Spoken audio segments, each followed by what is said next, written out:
deserve good things. I am entitled to my share of happiness. I refuse to beat myself up. I am an attractive person. I am fun to be with. Hey everyone, just figured I'd throw together a new little video on something that has really resonated with me personally lately, and maybe it'll resonate with somebody, and that is self-acceptance and self-love.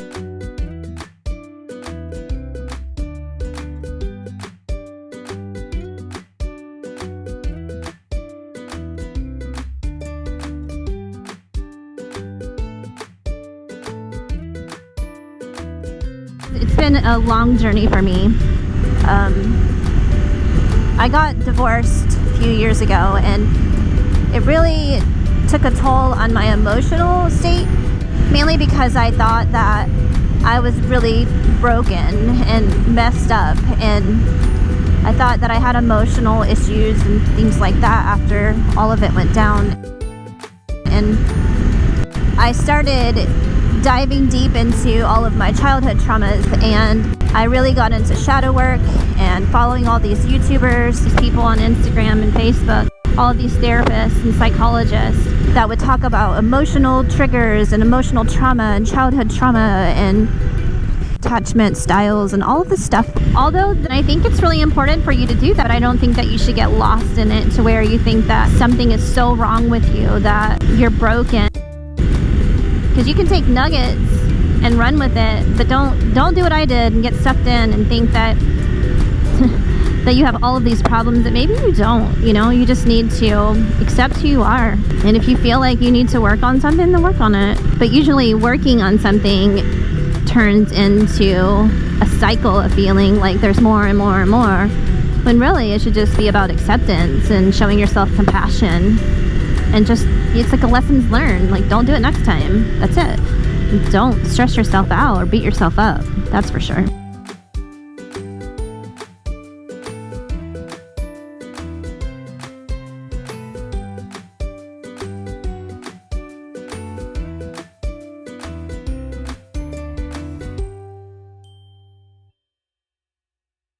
About 6 months ago, I just realized that I need to stop overanalyzing all of my behaviors and all of my thoughts and feelings that I have for certain things. You know, it's important to recognize how you're reacting to something, and not ignore the emotions that are behind it, like the driving force behind the reaction. But just because you're feeling a certain way, or you know, you're having this emotional response to something, doesn't mean that it's wrong.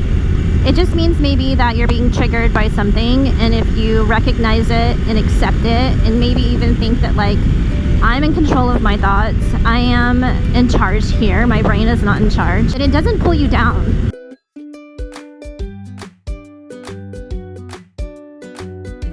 I just want to remind those that may be struggling with something similar to that, there is nothing wrong with you. You know, you have been through the things that you've been through, and it is what it is. You can't change anything. You can't go back in your past and change anything that's happened to you. And if you're mulling over it and holding on to that, then you're just reliving the past, something that you can't change.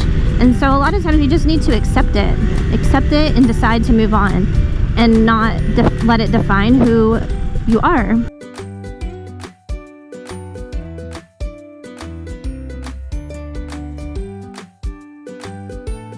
You know, we oftentimes beat ourselves up and think that we are way more broken than what we are, and that we have so many flaws and so many things to work on. And it just isn't true. Don't do that. There's just something freeing to taking what you're presented with, dealing with it, accepting it, showing appreciation and gratitude, and moving on. You know, just be the best version that you can be of you. That's self-love. That is really appreciating the person that you are and showing yourself compassion and loving yourself. And don't forget that you're a magnificent human being. And as long as you're doing the best that you can do, then what else is there, you know? And so that's what I wanted to say. I hope you wake up every day and you realize how awesome you are and the amazing person that you are. So until next time, peace. You know what? I think this is the best show I've ever done. And you know what? I deserve it. Because I'm good enough, I'm smart enough, and doggone it, people like me.